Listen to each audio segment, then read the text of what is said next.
Monsieur Rocher? Bonjour, je suis Sand et voici Oméry. Nous sommes ici en vacances et comme je vous l'ai signé lors de notre dernière correspondance, nous ne souhaitons pas être dérangés. Non, attendez, quelque chose est survenu. Comment ça? Je me demandais si je pourrais pas plutôt vous confier une maison de l'autre côté de la rue. Oh non, attendez, vous n'avez pas bien compris là. Nous n'avons pas choisi cette maison par hasard et nous ne souhaitons acquérir aucun autre logis. Mais je vois pas pourquoi, ici il n'y a même pas une bonne vue. Alors que la maison qui est en face... Non, écoutez, nous n'avons pas retenu cette maison pour rien. Alors je vous prierai donc de prendre toutes les dispositions nécessaires en vue de quitter cette maison le plus tôt possible. Ah non, cette clause ne figure pas dans le bail. Vous pouvez rester ici jusqu'à la fin du mois, mais vous pouvez pas m'obliger à partir. Je reste. Ben soit, restez.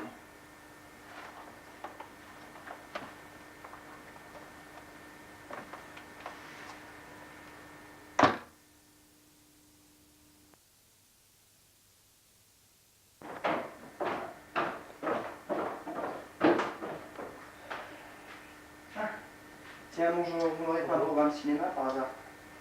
Si, ben regardez le journal. Ah, merci bien.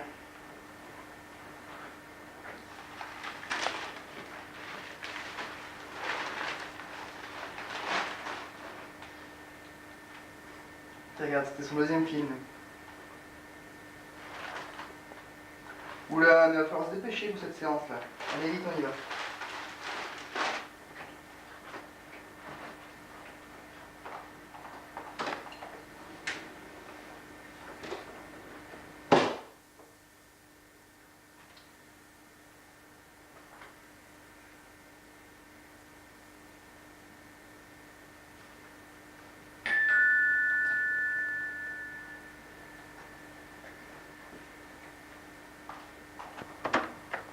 Monsieur Rocher, bonjour, je suis Francisco. J'ai appelé tout à l'heure pour la maison. Ah oui, entrez. Merci. Alors, monsieur Rocher, avez-vous réussi à convaincre vos locataires de renoncer à cette maison? Ben, hélas, non. Votre proposition est très alléchante, mais j'ai signé un bail avec mes locataires et je peux rien faire jusqu'avant la fin du mois. Mais passé cette date, pour être toujours acheté. Ouais, ça me convient pas du tout, ça. Il me faudra avant vendredi. Si vous réussissez à convaincre vos locataires, appelez-moi ce numéro, s'il vous plaît. D'accord.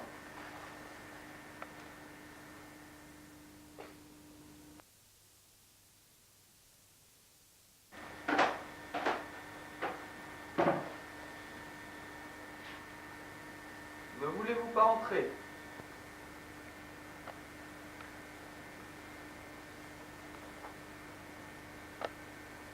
Asseyez-vous donc. Sand ne sera pas là cet après-midi. Nous pourrons donc faire plus ample connaissance. Mais pourquoi vous parlez comme ça? Qu'entendez-vous par comme ça? Ben, je sais pas, mais quand vous parlez, vous faites jamais d'erreur de syntaxe ou de grammaire. Dans le pays d'où nous venons, nous apprenons dès notre enfance à parler avec précision, ainsi qu'à marcher et à penser correctement. De quel pays vous venez? Nous n'avons pas le droit d'en parler, monsieur Rocher. Vous êtes en vacances? Disons plutôt en pèlerinage. En pèlerinage. Oui. Je n'aurais pas dû vous en parler. Tenez, prenez une tasse de thé. Qu'est-ce que vous avez? Oh, ce n'est rien. C'est juste un vaccin, mais peu importe. Ce Francisco, il veut acheter la maison, n'est-ce pas? Oui. Il offre une très grosse somme. Vous découvrirez bientôt que cela n'a pas grande importance. Vous devriez bien m'expliquer. Vous comprendrez plus tard. J'aimerais quand même bien savoir de quel pays vous venez. Non, ce sera enfreindre les règles. Quelles règles? Je ne peux vous répondre. Alors comme ça, vous voyagez beaucoup. Oui, par exemple, la semaine dernière, nous étions à Byzance. À Byzance? Mais c'était il y a combien d'années? Que voulez-vous dire? Il y a de nombreuses années que Byzance a été rebaptisée Istanbul. Ce qui veut dire que vous étiez à Byzance il y a plusieurs siècles d'aujourd'hui. Vous croyez vraiment ce que vous dites? Oui. Peu de gens le croient. Nous voyageons à travers le temps. Notre époque n'est pas tellement éloignée de la vôtre, mais je ne peux vous dire de combien. Nous devons nous réunir la semaine prochaine à Rome pour un couronnement en l'an 800. Mais pourquoi voulez-vous tout savoir, cette maison? Je ne peux répondre à cette question. Vous avez encore trop parlé aux mairies. Vous connaissez les règles. Si quelqu'un rapporte cela aux autorités, vous ne serez plus autorisé à voyager.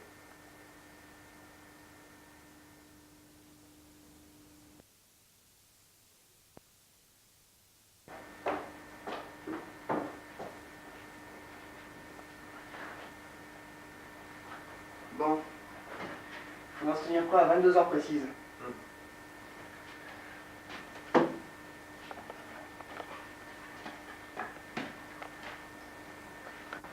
Je vous déconseille de sortir ce soir. Pourquoi? Je ne sais pas, vous pourriez être blessé. Enfin, je sais que cela n'aura pas beaucoup d'importance au bout du compte.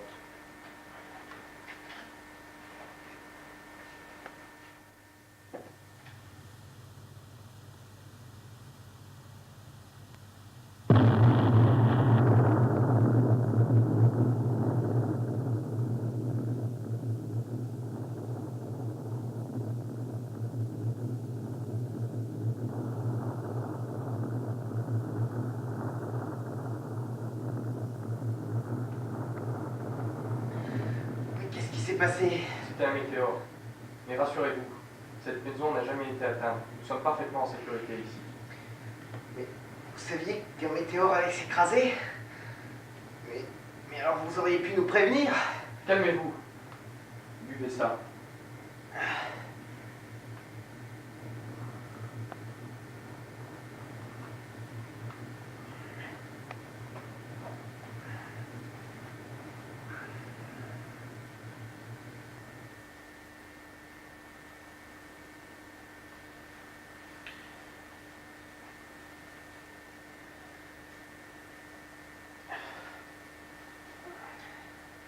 Vous avez pris trop de froid et accroché. Vous avez dormi longtemps. Combien de temps? Où sont passés les autres? Ou en ce moment, il doit être à Rome en train d'assister au couronnement de Charlemagne. Il y a presque 1200 ans. Mais vous êtes resté? Oui, car voyez-vous, je suis compositeur et depuis toujours, les grandes catastrophes m'ont inspiré.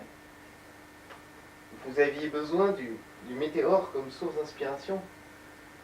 Mais pourquoi vous êtes resté? Il va arriver quelque chose d'autre?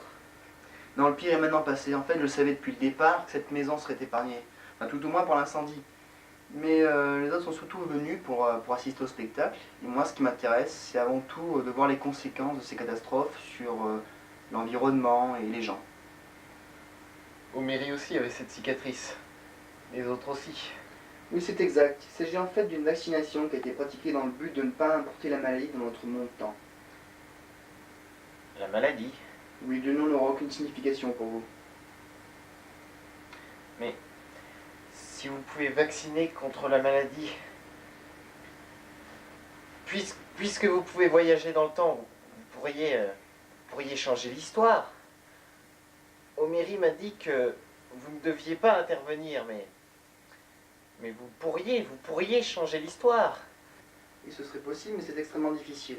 Et puis on ne nous a jamais autorisé à le faire. C'est une science théorique, on ne change pas l'histoire. Si on changeait notre passé, cela modifierait notre présent, alors que notre monde-temps nous convient tout à fait. Mais vous le pourriez. Si vous vouliez, vous pourriez changer notre histoire. Prévenir les gens avant qu'il y ait une nouvelle catastrophe. Tout cela a disparu il y a bien longtemps, vous savez.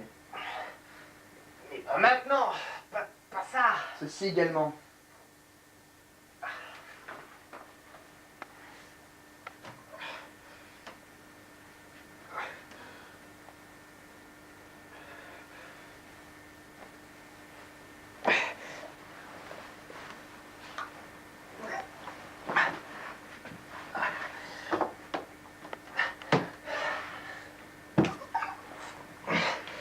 Faut que je laisse un message.